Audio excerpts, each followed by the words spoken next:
सिंह और आप देख रहे हैं इंडिया 24/7 लाइव टीवी। कानपुर के शिव भजन संध्या समारोह के धार्मिक कार्यक्रम में पहुंची साध्वी निरंजन ज्योति ने कार्यक्रम संयोजक की खूब तारीफ की। उन्होंने कहा कि मुझे यहां आकर काफी अच्छा लगा और इस तरह के धार्मिक कार्यक्रम ऐसे ही होते रहना चाहिए। साथ ही उन्होंने विपक्ष पर भी इस दौरान जमकर हमला बोलते हुए कहा कि विपक्ष पूरी तरीके से बौखला गया है।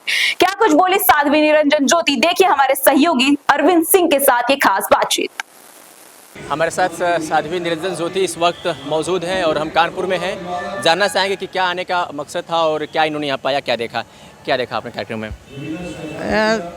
शिव शक्ति सेवा समिति के द्वारा जब अमरनाथ की यात्रा में श्रद्धालु जाते हैं, उनको पूरे यात्रा के समय निःशुल्क भोजन देना, निःशुल्क ई रिक्शा देना और जो भी व्यवस्था हो सकती है।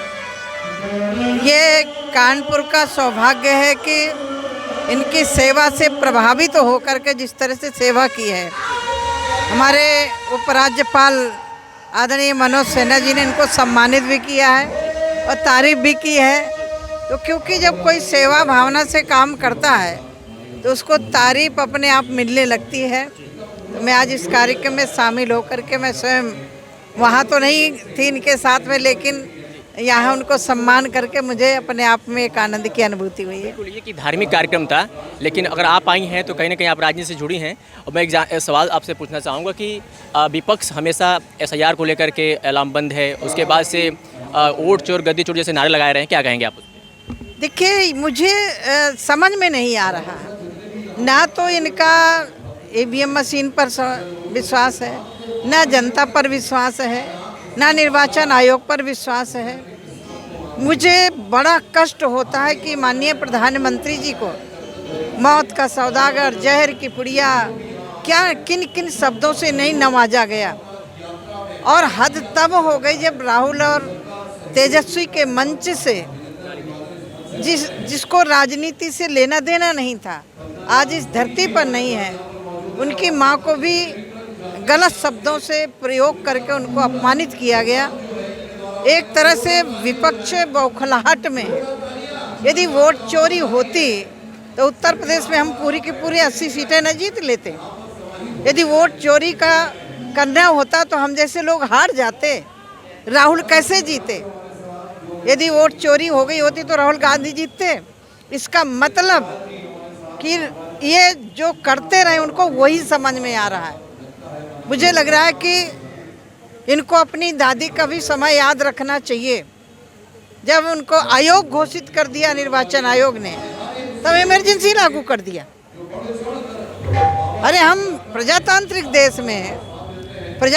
देश में जनता पर विश्वास करना चाहिए। अब हम हारे तो हम ये कहें कि वोट चोरी हो गई। वोट चोरी कभी कोई कर नहीं सकता।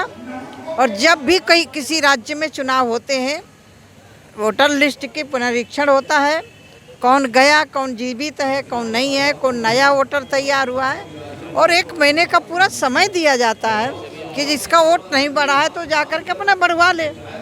लेकिन एक तरह से प्रोपोगंडा जो देश के लिए अच्छा नहीं है, एक शुद्ध विपक्ष होना चाहिए, वो उस तरह से राहुल गांधी विपक्ष की भूमिका नहीं निर्वाह कर पा रहे। बिहार में तेजस्वी का जो इस टाइम मिलन है, क्या भाजपा को भारी पड़ सकता है? यूपी में भी तो 17 में राहुल और अखिलेश आए थे, साथ में आए थे कि नहीं आए थे? 2 लड़कों की जोड़ी आई थी, फिर क्या हुआ था?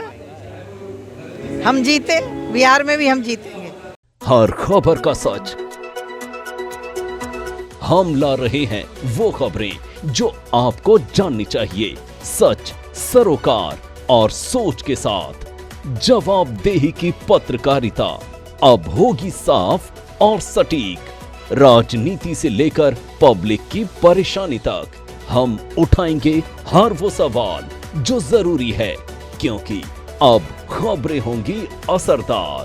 देखिए इंडिया 24/7 लाइव टीवी न्यूज़ पर।